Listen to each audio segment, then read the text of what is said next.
를 경외함으로 섬기고 떨며 즐거워할지어다. 그의 아들에게 입맞추라.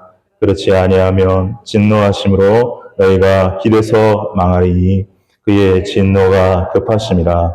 여호와께 피하는 모든 사람은 다 복이 있도다. 아멘.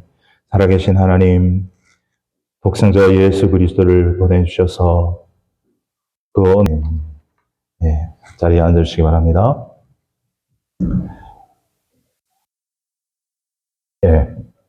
오늘 저는 그의 아들에게 입맞추라라는 제목으로 하나님 말씀을 증거하도록 하겠습니다.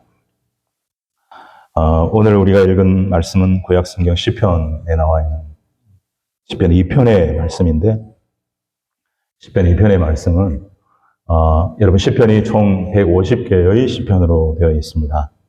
그 중에 여러 가지 내용이 있지만 메시아를 예언하는 예언시가 그 중에 7개가 들어 있습니다.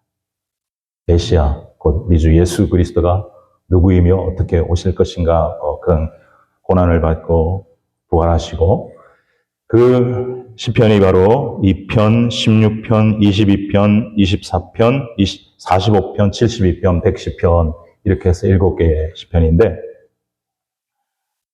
그 중에 시편 16편과 시편 22편과 더불어서 가장 신약에서 많이 인용되는 것이 이 시편 2편의 말씀입니다. 시편 16편에는 부활에 대한, 예수님의 부활에 대한 말씀이 예언이 되어 있고, 시편 22편에는 예수님의 십자가 고난에 대한 말씀이 예언이 되어 있습니다. 오늘 이 시편 2편은 굉장히 중요한 의미를 우리에게 보여주고 있는데, 여러분 신약에서 예수님은 요한복음 같은 데 보면 아버지가 나를 보냈다, 또 세례받을 때 하늘에서 음성이 있어서 예수님을 향하여 이는 내 사랑하는 아들이요 내 기뻐하는 자다, 이렇게 아들과 아버지의 관계를 분명히 선포를 했죠. 변화산에도 마찬가지였고요. 근데 구약에는 과연 그러한 말씀이 있는가?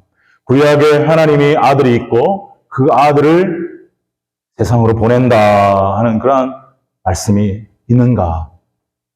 여러분, 오늘 시편 2편에 어떻게 보면 좀 유일하게 그 말씀이 들어있는 말씀이 시편 2편의 말씀인 것입니다. 아까 우리 교동문에도 나왔지만 우리 7절 말씀이 가장 유명한 말씀 중에 하나인데, 우리 7절을 같이 한번 읽어보면요. 같이 읽겠습니다. 내가 여호와의 명령을 전하노라.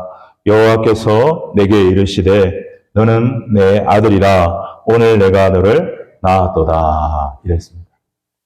하나님께서 너는 내 아들이라, 이렇게 오늘 내가 너를 낳았도다, 이렇게 말씀을 하고 있습니다.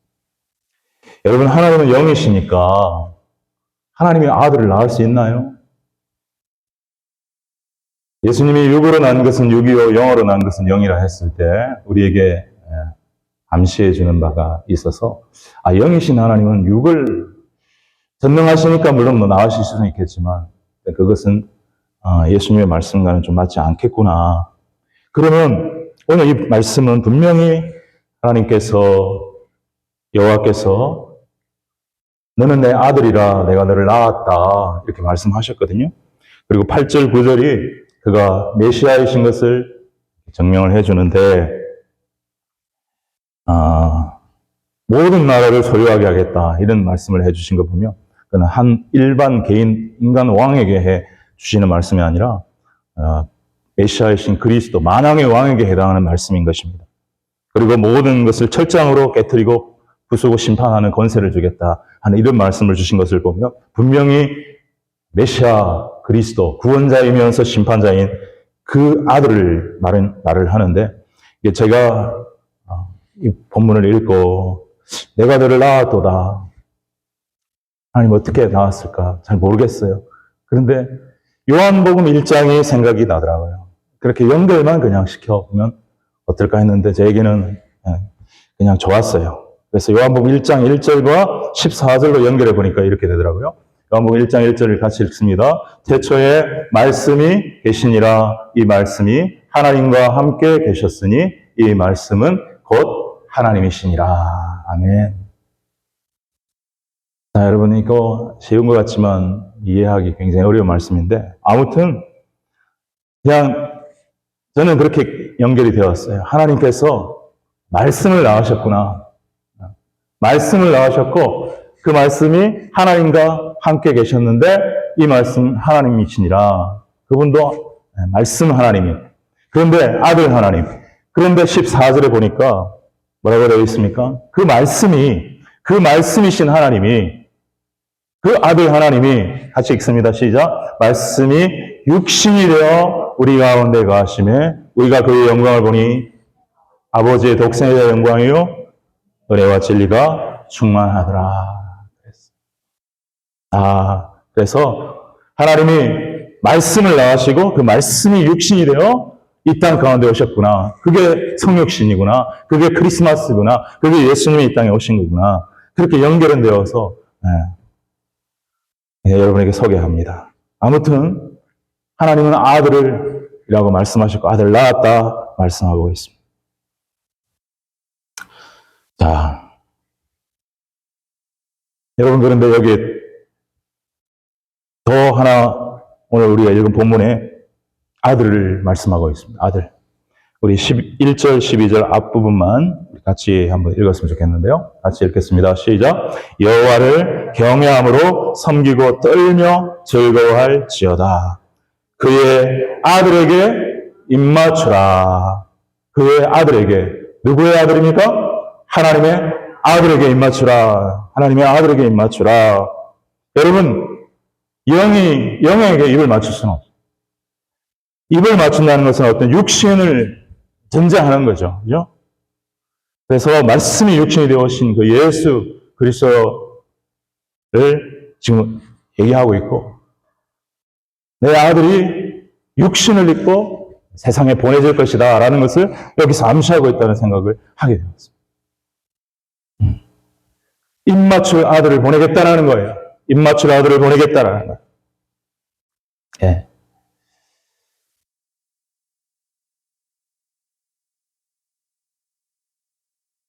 그래서 하나님 아들 예수 그리스도는 바로 당신이 하나님의 아들이고 세상을 구원할 구약에서 예언된 메시아라고 말씀을 하셨습니다. 그런데 그것이 바로 예수가 죽으신 핵심적인 이유입니다. 하나님의 아들이라고 했다고 그가 죽어야 했습니다. 여러분 누가복음을 보면 로마 총독 빌라도가 예수님을 심판하라고 했을 때 아무리 찾아봐도 예수님에게는 죄가 없었습니다. 누가복음을 잘 보세요. 2번이나 죄가 없다 돌려보내겠노라 때려서 보내겠노라. 3번째 뭐라고 말하냐면 이 사람은 아무리 봐도 죽일 죄를 찾을 수 없다. 대신 바라바를 그냥 죽이자. 그러니까 그들이 종교 지도자들이 아닙니다. 그를 십자가에 못 박아 죽이게 하소서. 왜냐? 그랬더니 요한복음 19장 7절에서 그 이유를 말합니다. 같이 읽습니다. 유대인들이 대답하되 우리에게 법이 있으니 그 법대로 하면 그가 당연히 죽을 것은 그가 자기를 하나님의 아들이라 함이니이다. 예수 그리스도를 죽이는 이유가 자기가 하나님의 아들이라고 말하고 있기 때문에 이건 당연히 죽어야 합니다. 우리들의 법, 율법에 의하면 이것은 신성모독이기 때문에 아니 감히 어찌 사람인 자가 좀 선지자적이고 예언자적이고 기적을 일으키고 하는 구약의 그런 좀 뛰어난 선지자 중에 하나일 수도 있지만 감히 어떻게 자기를 하나님의 아들이라고 말합니까? 이것은 신성모독죄로서 반드시 죽여야 하는 죄입니다. 이렇게 나온 거예요. 예. 어찌 사람이 자기가 하나님의 아들이라고 말하는 것입니까? 그런데 여러분, 예수님은 진짜 하나님의 아들이십니다. 시편 2편에 기록된 내 아들이라 내가 오늘 너를 낳았도다. 그 아들, 그의 아들에게 입맞추라. 바로 말씀하시는 그 아들이 바로 예수 그리스도이신 거죠. 그는 요한복음 1장 14절에서 말씀하신 것처럼 말씀이신 하나님이었다가 육신되어 이 땅에 오셨습니다. 인간의 몸을 입고 낳고 나선 이곳에 하나님이신, 하나님의 아들이신 그분이 이 세상에 내려오신 것입니다. 그리고 하나님의 아들이라고 그랬다고 진성모독죄라고 해서 잡아 죽임을 당한 것입니다. 빌라도가 말했듯이 3번이나 빌라도가 확증을 지었습니다. 아무리 찾아봐도 이 사람 죄 없다. 로마 총독이 하는 일은 법에 따라서 정확하게 죄가 있느냐 없느냐를 판결하는 중요한 역할을 합니다. 그렇게 함부로 판단하지 않습니다. 물론 아주 짧은 시간에 이루어졌기 때문에 부족한 재판이었지만 빌라도는 그래도 양심을 걸고 죄 없다 선언했습니다.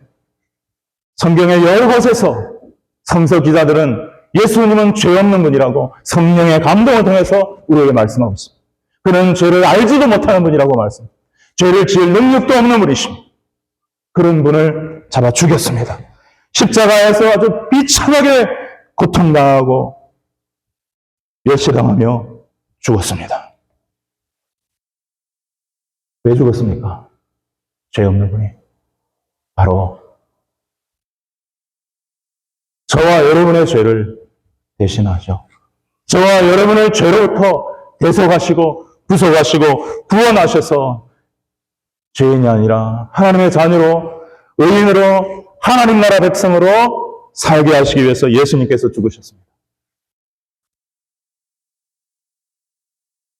그리고 예수님은 부활하셨습니다.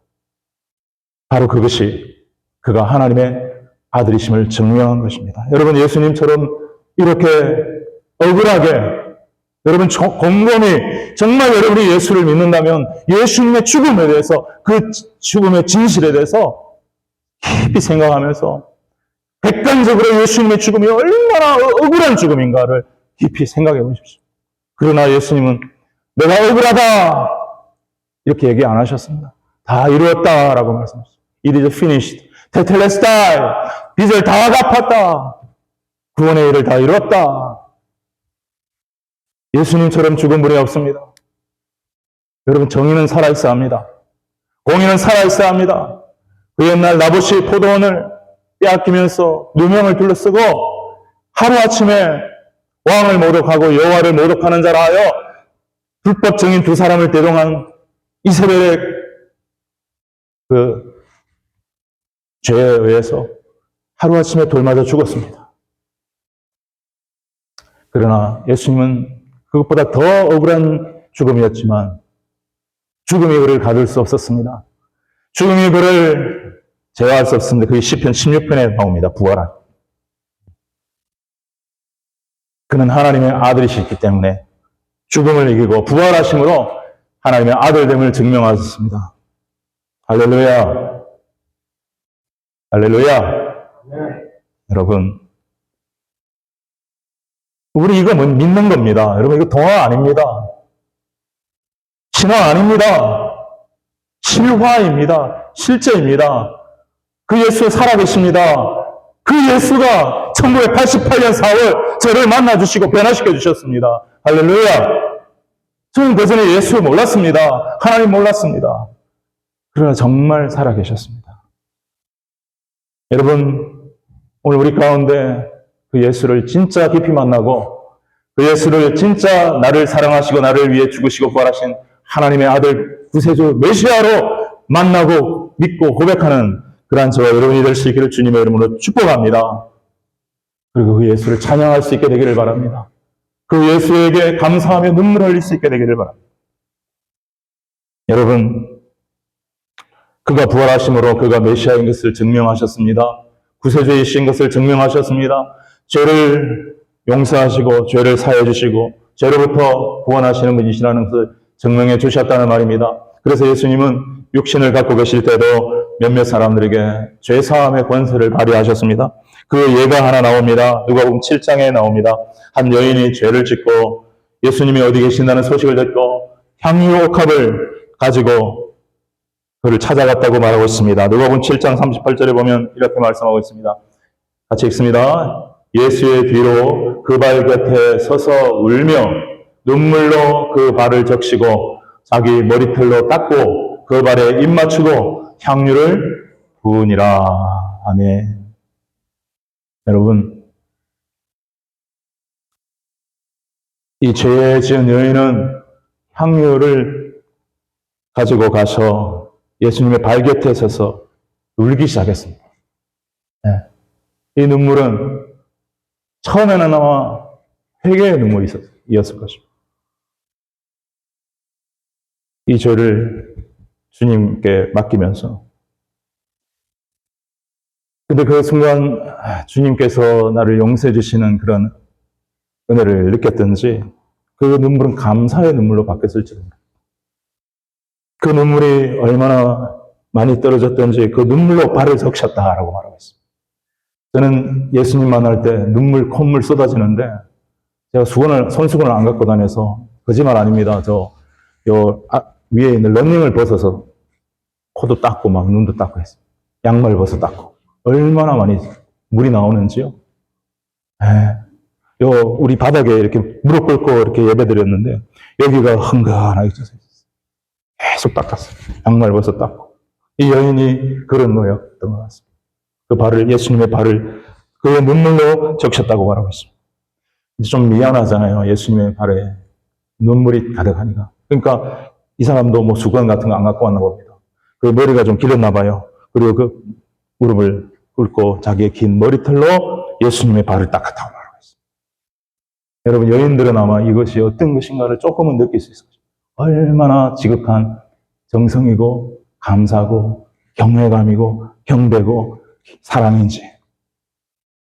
그리고 뭐 했습니까? 그 발에다가 뭐 했다고요? 그 발에 뭐 했다고요? 입 맞췄다고 말하고 있습니다. 오늘 시편 우리 읽은 본문에 하나님께서 여호와를 경외함으로 섬기고 떨며 즐거워할지. 살아계신 하나님, 전능의 하나님, 창조의 하나님, 구원의 하나님, 기적의 하나님, 역전의 하나님, 회복의 하나님, 겸손한 자를 이렇게 세우시는 하나님, 그 하나님을 경외함으로 섬기며 떨며 즐거워할지어다. 저는 예수님 처음 만날 때 얼마나 죄책감에 눈물이 쏟아지는지, 그리고 경외감이 들든지, 그 사랑의 크기에 압도되었는지, 예수께서 나를 위해 십자가에 주셨구나. 진짜구나. 내가 죽을 수밖에 없는 죄인이구나. 그런데 그 눈물이 이제 지나니까 기쁨의 감사의 눈물로, 즐거움의 눈물로 바뀌었는데, 아마 이런 여인의 마음이, 그리고 나서 뭐라고 말합니까? 그의 아들의 입맞추라. 그의 아들에게 입맞추라. 오늘 이것을 가장 우리에게 영상적으로, 그림적으로 확실히 보여주는 사람이 이 여인입니다. 이 여인입니다. 입맞춘 것만 아니라 향유를 들고 와서 붓고 눈물로 그 발을 적시고 머리털로 예수님의 그 젖은 발을 닦고 최고의 경배, 최고의 감사, 최고의 헌신. 예수님 만나서 회개하고 사랑하게 되고 감사하게 되고 순종하게 되고 충성하게 된 것이 한꺼번에 녹아져 있는 아름다운 장면이 바로 이것입니다. 여러분, 아들에게 입맞춰야 하는 그 말씀, 구약에 있는 예언의 말씀, 알았든지 몰랐든지 그대로 실천해버린 이 여인. 고대 근동 유대인들 포함해서 로마 지역까지 그때 어떤 문화가 있었냐면요, 입맞춤하는 문화가 있었습니다. 크게 두 가지 문화입니다. 하나는 손이나 발에 입맞춤이다. 이거는요, 높은 분, 예를 들어 왕이나 이런 분한테 감히 어떻게 최고로 높은 분은 가서 엎드려서 발에 입맞춥니다. 무슨 뜻입니까? 나는 당신의 종입니다. 충성합니다. 당신을 경외합니다. 그런 뜻이에요.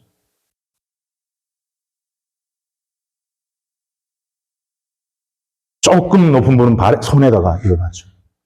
귀부인 같은 분들한테 입에다 맞추고, 발에, 손에 맞추고.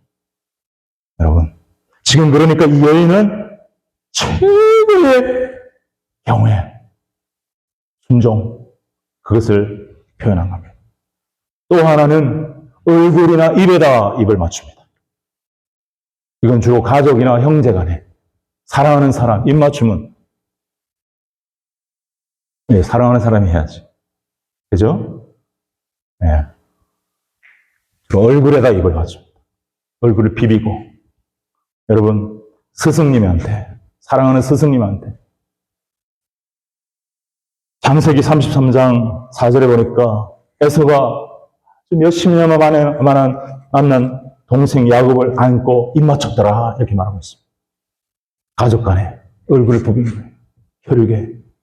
누가복음 15장 20절에 보면 아버지가 집을 나갔다 돌아오는 그 탕자를 기다리다가 구제제한 모습으로 돌아오는데 돌아온 게 너무 기쁘고 감사해서 달려가서 그의 목을 안고 입 맞췄더라 이렇게 말하고 있어요.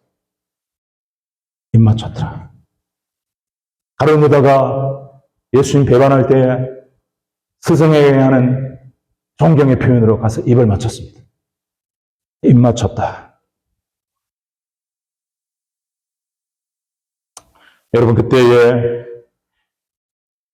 한번 누가복음 7장을 쭉 읽어보시면 참 감동스러운 말씀인데 예수님이 베드로하고 대화를 좀 하시고 난 다음에 아주 부드럽고 아주 온화한 음성으로 그 여인을 향하여 말씀하십니다. 48절입니다. 같이 읽습니다. 시작. 이에 여자에게 이르시되 내 죄 사함을 받았느니라. 할렐루야. 그리고 나서 48절 그다음에 50절에 같이 읽습니다. 예수께서 여자에게 이르시되 내 믿음이 너를 구원하였으니 평안히 가라 하시니라.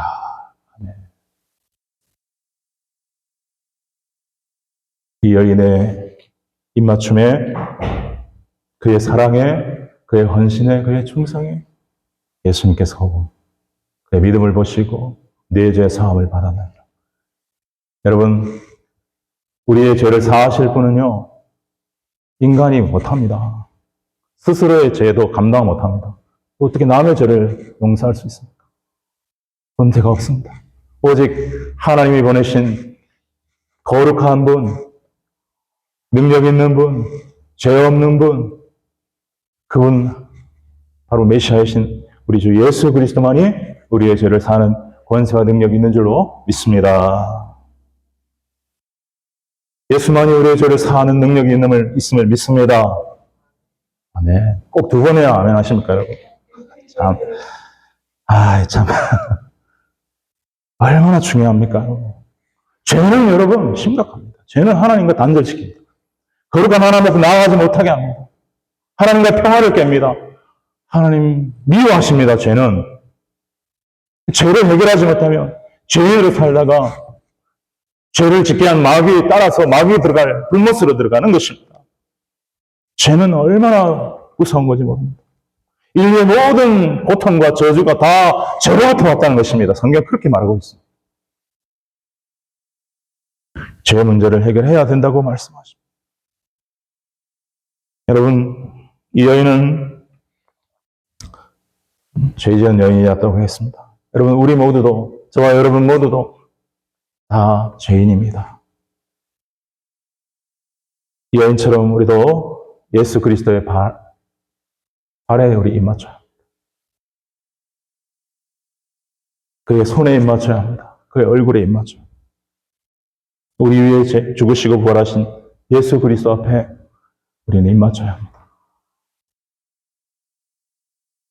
사람들은 좀 이걸 쉽게 생각하는 경향이 있지만 성경은 절대 그렇게 말하지 않습니다. 12절 우리가 읽지 않은 뒷부분을 같이 읽어보면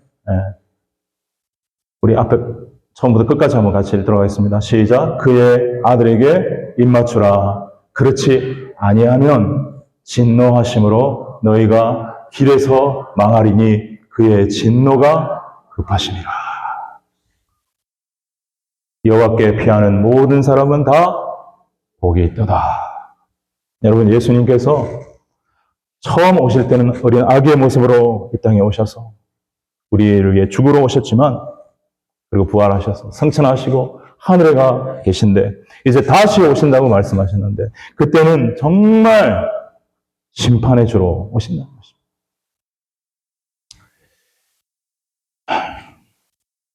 그의 심판 앞에 멸망당하게 될 수밖에 없다라는 것입니다. 그러면 우리가 예수님에게 입맞춘다는 것은 우리에게 현실적으로 어떤 영적인 의미를 가지고 있을까? 이것만 우리가 함께 나누고 말씀을 맺고자 합니다. 여러분, 예수님은 지금 육신의 몸으로 이 땅에 더 이상 계시지 않습니다. 그의 영이신 성령을 우리에게 보내주셨기는 합니다. 아무튼 예수님은 지금 하늘 보좌 우편에 계신다고 성경 우리에게 말씀하고 있습니다. 그럼 우리가 그 아들에게 입맞추는 삶을 사는 것은 어떤 삶을 사는 것일까? 이게 적용을 우리에게 할 필요가 있습니다. 입맞춘다. 여기 입이라는 단어에 여러분 좀 주목하시기를 바랍니다. 입이 어떤 의미를 갖고 있는가? 입과 관련된 우리의 신앙생활에 대한 말씀들을 묵상하면서 예수 그리스도 그 아들의 입맞춘다 하는 것이 어떤 의미인가 몇 가지로 좀 정리를 해볼 수 있었습니다. 첫 번째, 로마서 10장 9절부터 10절입니다. 같이 읽습니다. 시작. 내가 만일 내 입으로 예수를 주로 시인하며 또 하나님께서 그를 죽은 자 가운데서 살리신 것을 내 마음에 믿으면 구원을 받으리라. 사람이 마음으로 믿어 의에 이르고 입으로 시인하여 구원에 이르느니라. 아멘. 여러분, 우리의 입으로 예수 그리스도에 대한 복음을 들었으면 오늘 이런 말씀을 듣고 아직 예수님을 믿지 못한 분은 진짜 회개하십시오. 아까 그 여인처럼 회개하고 예수님만이 내 죄를 사하고 영생을 주고 하나님 자녀되게 하는 것임을 믿고 입으로, 당신의 입으로, 우리의 입으로 예수를 주라, 구세주로, 메시아로 고백하라는 것입니다. 시인하라는 것입니다. 하나님은 예수님은 예수님을 주로 시인하는 음성을 듣기를 원하시고 그 겸손하고 진실한 그 시인과 고백을 주님을 향한 입맞춤이라고 여겨주실 거라고 생각합니다. 여러분, 하나님께서 그를 죽은 자 가운데서 살리신 것을 내 마음에 믿으면 구원을 받으리라. 사람이 마음으로 믿어 의에 이르고 입으로 시인하여 구원에 이르느니라. 입술로 정확하게 분명하게 예수 그리스도 당신이 나의 죄를 구속하시는 구세주이십니다. 그리고 당신은 이제 나의 삶의 주인이십니다. 라고 분명한 고백을 할 수 있기를 주 예수님의 이름으로 축원합니다. 그것이 첫걸음이 아닐까요? 그래서 거듭나고 이제 하나님의 자녀로 살아가는데 이제 이 입을 통해서 우리가 하나님께 해야 합니다. 그 아들을 보내신 하나님께 대하여 우리가 해야 합니다. 무엇을 해야 합니까? 시편 81편 10절에 이렇게 말씀하고 있습니다. 같이 읽습니다. 시작. 나는 너를 애굽 땅에서 인도하여 낸 여호와 하나님이니 내 입을 크게 열라 내가 채우리라. 한번 따라하겠습니다. 내 입을 크게 열라 내가 채우리라. 구약의 구원은 애굽의 그 종살이부터 구원받은 거라면 신약의 구원은 예수님을 통해서 죄로부터 구원받는 것이죠. 나는 너희를 죄로부터 구원해낸 여호와 하나님이니 내 입을 크게 열라 내가 채우리라. 예수님을 구주로 영접한 사람은 예수 그리스도를 보내신 하나님 앞에 감사의 입을 크게 열어야 됩니다. 찬양의 입을 크게 열어야 됩니다. 아멘이십니까? 입을 크게 열라. 입을 크게 열라. 그리고 기도의 입도 크게 열어야 합니다. 우리는 하나님과 동역자입니다. 하나님은 우리의 기도를 통해서 일하십니다. 입을 크게 열고 꿈꾸고 소망하면서 하나님께 쓰임받는 사신을 생각하면서 구하고 입을 크게 열게 되기를 바랍니다. 그 다음에 세 번째, 여호수아 1장 8절을 하나님이 생각하게 하셨습니다. 같이 읽겠습니다. 시작. 이 율법책을 내 입에서 떠나지 말게 하여 주야로 그것을 묵상하여 그 안에 기록된 대로 다 지켜 행하라. 그리하면 내 길이 평탄하게 될 것이며 내가 형통하리라. 율법책은 모세 오병을 말하는 것이지만 하나님의 말씀을 말하기도 합니다. 하나님의 말씀을 어디에서 떠나지 말게라고 말씀하고 있습니까? 손에서 떠나지 말게라고 하는 것이 아닙니다, 여러분. 입에서 떠나지 말게라고 하는 것인데 입은 뭐 하는 겁니까? 묵상이라는 말 자체가 조용한 소리로 엎조린다는 뜻입니다. 여러분, 성경이 뭐라고 말씀하냐면 너희는 말씀을 내 입에서 떠나게 하지 말지어다. 가능하면 내 입에서 계속 말씀을 엎조려라. 말씀이 선포되게 하라. 말씀을 되뇌겨라. 아멘? 그런 말이에요. 그리고 주야로 묵상하라. 따로 분리해서 묵상을 분리해서 얘기하고 있는. 여러분, 많은 대화를 하며 우리가 살아갑니다. 우리 남자들은 하루에 8,000 단어를 쓴다 그러고 여자들이 2만 단어를 쓴다 그러네요. 근데 여러분이 그 말씀 속에 하나님의 말씀이 얼마나 들어있냐 이 말입니다. 그게 우리의 영적 믿음의 수준이나 실력을 가늠하는 것이라고 해서 강한은 아닐 수도 있습니다. 네. 여러분 진짜 말씀을 사랑하면 말씀 한 구절을 오려서 화장실에도 들어가서 읽고 틈만 나면 읽고 외우고 제가 군대에서 훈련소 때 그랬거든요. 화장실에 앉아서 쪽복음을 보는데 눈물이 쏟아지더라고요. 너무너무 귀하고 너무너무 감사하고 주일에 예배를 갔는데 아름다운 자매들이 와서 찬양하는데 너무너무 예쁘고 그게 중요한 게 아니고 예배를 드리니까 너무 감사한 거예요. 네. 내 입에서 말씀을 떠나지 말게 하고 내 입에서 찬양이 떠나지 말게 하고 감사가 떠나지 말게 하고 기도가 떠나지 말게 하고 현실적으로 우리가 세상 살아보다 보니까 뭐 세상에 필요한 말도 다 하긴 하지만 그래도 여러분 하나님은 여러분의 입에서 말씀이 떨어지지 않기를 원하신다. 이게 하나님 뜻이라는 걸 기억하게 되기를 주의로 축원합니다. 바로 이런 것이 아까 그 여인 향유옥합을 붓고 눈물 흘리고 머리털로 씻고 입 맞추던 그러한 모습이라는 거예요. 진짜 사랑하는 자. 예수님이 큰 사랑을 받은 자는 크게 사랑한다. 그래. 큰 죄를 용서받은 자는 크게 감사한다. 그런 말씀을 베드로한테 하거든요. 여러분, 우리 죄가 얼마나 크고 작은지는 저는 모릅니다만 각자 나름대로 죄사함의 은혜와 은총은 다 있는 줄로 압니다. 앞으로 우리 지을 죄까지 주님이 다 용서해 주셨습니다. 그리고 신명기 8장 3절에 보면 사람이 떡으로만 살 것이 아니라 하나님의 입으로 나오는 말씀으로 산다 했습니다. 여러분 사람의 입으로 나오는 말씀으로 살지 말고 하나님의 입으로 나오는 말씀, 예수 그리스도의 입을 통해서 나온 진리와 생명의 말씀을 통해 살아가게 되고 그 말씀을 선포하고 가르치며 살아가게 되기를 주님의 이름으로 축원합니다. 그 뛰어난 학자가 가르치는 말이라 할지라도 생명 주지 못합니다. 영생 주지 못합니다. 구원 주지 못합니다. 하나님은 말씀하시고 예수님은 말씀하셔서 그 말씀으로 우리 구원을 인도합니다. 베드로가 사도가 그랬습니다. 너희가 썩어질 것부터도 거듭날 것은 썩지 않은 영원한 씨로 되어 있는 하나님의 말씀으로 말미암느니라. 할렐루야. 네. 예수님의 입의 말씀을 사모하십시오. 예수님의 입을 통해서 흘러나온 말씀을 사랑하란 말입니다. 붙잡으란 말입니다. 내 입에서 떠나지 말게 하며 주야로 묵상하며 그 안에 기록된 대로 지켜 행하려고 순종하려고 몸부림칠 때에 너의 앞길을 너의 인생길을 내가 책임지고 돕고 함께하겠다. 믿으십니까? 이사야 40장 41장 내가 너를 도우리라. 두려워하지 말라. 내가 너와 함께하리라. 내가 너를 도우리라. 내가 너를 붙들어주리라. 성경에 두려워하지 말라는 말이 365번 나옵니다. 1년 360일 매일마다 두려워하는 우리에게 두려워하지 말라. 두려워하지 말라. 내가 너와 함께하겠다. 자, 그 다음에 에베소서 6장 10절을 한번 19절 같이 보겠습니다. 에베소서 6장 19절. 같이 읽습니다. 시작. 또 나를 위하여 구할 것은 내게 말씀을 주사 나로 입을 열어 복음의 비밀을 담대히 알리게 하옵소서. 사도 바울이 영적 전쟁에 대한 말씀을 마친 이후에 중보기도의 중요성을 얘기하면서 나를 위하여도 기도해요.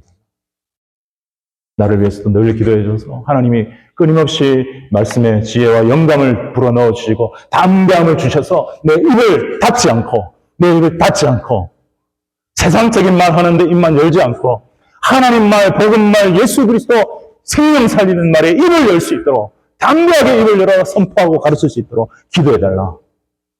여러분, 우리의 입이 먹기 위해 존재하고 말하기 위해 존재하고 노래하기 위해 존재하지만 우리 입이 구원의 은혜에 감격하고 감사하고 찬양할 때, 그리고 그 구원의 복음을, 예수 그리스도의 이름을, 그 사랑을 사람들에게 나눠줄 때 가장 존귀하고 아름다운 입이라는 것을 동의하는 저와 여러분이 되기를 주님의 이름으로 축원합니다. 가장 존귀한 일을 할 수 있는 입의 기능, 그래서 살리자 이거죠. 네. 자, 이렇게 되면 이런 삶을 살아가는 것이 아들에게 입맞추는 삶이다 라는 영적 의미를 오늘 우리의 현실에 적용을 해보았습니다. 그렇게 되면 우리의 입이 너무나 아직도 부족하지만 의인의 입처럼 되어집니다. 성경에는 의인의 입이 있고 악인의 입이 있다 했습니다.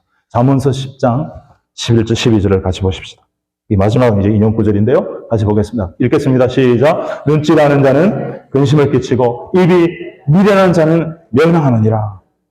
현대인의 성경 세 번역에 보니까 입을 어리석게 놀리는 사람은 멸망한다. 이렇게 말해요. 입을 여러분 함부로 놀리는 자는, 어리석게 놀리는 자는 하나님의 말씀의 지식에 근거하지 않고 함부로 이랬다 저랬다 이러쿵저러쿵 말하는 자, 하나님이 비웃으신다. 멸망길을 가는 거다. 이렇게 말씀하고 있고, 의인의 입은, 같이 읽읍시다. 시작. 의인의 입은 생명의 샘이라도 악인의 입은 독을 모함하느니라. 정말 우리 그리스도인이 살아야 할 길은 의인의 입으로 살아야 할 거 아니겠습니까? 예수 그리스도에게 입맞춘 자들이 이렇게 살아야 되지 않겠습니까? 이러면 생명의 샘이 되어서, 생명의 샘이 뭡니까? 생명수를 나눠주는 삶입니다. 예수님이 사마리아 여인에게 말씀하신 내게 오는 자는 목마른 자는 내게든 누구든지 되게 오면 그 안에서 내 물을 마시며 그 안에 생명이 솟아나는 샘물같이 되리라. 예수 그리스도의 입이야말로 가장 위대하고 완전한 의인의 입으로서 생명 살리는 일을 하셨다면, 우리는 예수 그리스도를 믿고 구원받고 그분 나 예수 그리스도를 따라가면 그만큼은 안 된다 할지라도 의인의 입이 되어 생명을 살리는 생명수를 퍼뜨리는 그러한 입이 되어져 가야 마땅한 줄로 믿습니다. 그러나 아직도 주님을 모르고 죄 가운데서 성경의 악은 하나님을 경외하지 않고 하나님을 떠나서 하나님 멋대로, 제 멋대로 사는 걸 악이라고 했습니다. 그 악인의 입은 독을 먹어먹느니라. 어떤 데 보면 입에 칼이 있다. 생명을 죽이는 독이 머물러 있다라는 것입니다. 여러분, 우리도 예수 믿기 전에 말로 사람을 얼마나 많이 죽였습니까? 가장 많은 상처가 말로 인한 상처라고 합니다. 사랑하는 여러분이요, 우리는 부족하고 연약해서 앞으로도 죄 지을 수도 있지만 오늘 주신 말씀을 잘 새기고, 신앙생활이라는 것은 그 아들에게 입맞추는 삶이구나. 그 여인의 헌신을 바라보면서 오늘 주신 말씀들을 기억하면서 여러분, 내 입을 하나님이 거룩한 성령으로 붙드셔서 의인의 입, 거룩한 입이 되어 남은 인생 주변의 생명을 살리고 하나님의 영광을 드높이는 정말 그런 아름다운 멋진 인생, 복된 인생 살아가게 되시는 저와 여러분 되시기를 예수님의 이름으로 축원합니다. 아멘. 우리 찬송가